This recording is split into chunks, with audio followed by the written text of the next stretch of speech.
گەنج ئینتیمای نەماوە. دەڵێ شام شەکرە بەڵام وڵات شیرینترە. خاکی کوردستان خاکێکی زۆر پیرۆزە.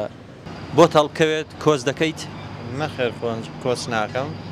دەڵێ شام شەکرە بەڵام وڵات شیرینترە. نەخێر من یەک بست خاکی کوردستان بە هەموو ئەوروپا نادەم. بەڵێ کۆز دەکەم. وەک خودی خۆم نەخێر. چونکە کێشەیەکە بێرە خۆوان دەیوە ڕوبەڕوو پێدەینەوە و چارەسەری کێشەکان بکەین. بەڵێ بێگومان چونکە یعنی قەڵازێ وای لێ هاتووە یعنی نەک کەسابەتێکمە نەیشێک ماوە. خەڵک بۆچی کۆز دەکات؟ خەڵک بۆ کۆز دەکات کە بەڕاستی هیچ ژیانێک لە وڵاتەیدا نەماوە.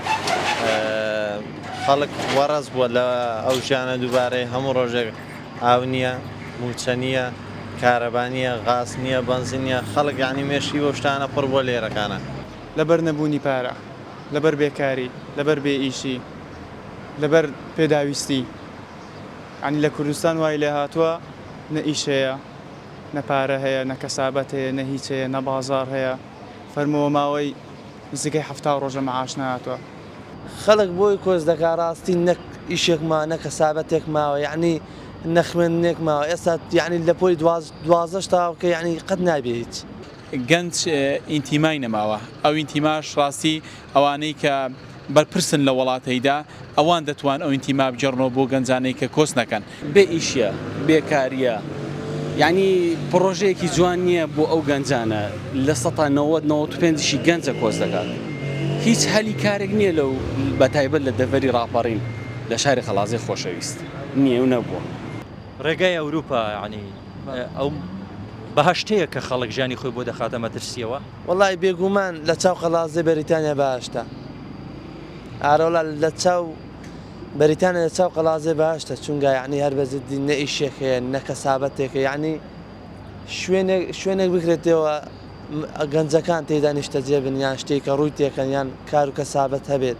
یعنی ئێستا بەزەین بە هەندە گەنجدایەتەوە 150 پێنێت پاقەتێکی بکری. گەنجەکان بەڕێی من کۆس نەکەن باشتر چونگاتی لە دەرەوەش ئەو بەهەشتە نییە کە گەنجان وێنای دەکەن و خۆی ژیانی خۆی بۆ دەخەنە مەترسیەوە. بەڵێ بەتەشیت ئەو بەهەشتەیە کە گەنجان بە تایبەتی گەنجانی دەڤەری پشدەر هەوڵی بۆ دەدەن. لە ڕاستیدا من ئەوروپا نەچوون بۆ ئەوروپا و بەس خوشک و برام لەوێ هەیە ئەو خۆشیی تێدا نییە کە باسی دەکەن نە ئەو بەهەشتەیە. خاکی کوردستان خاکێکی زۆر پیرۆزە و ئەو شوێن مەوتەن ئەو شوێنێک کە لێی دەژی لێی لەدایک دەبی پێم وانە هیچ شوێنێک بەقەت ئەو شوێنە خۆش بێت.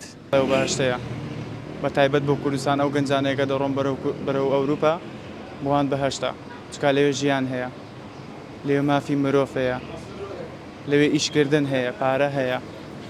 ینی ئەوەی گەنج دەیهەوێت لە وڵاتەیدا دەست دەکەوێت.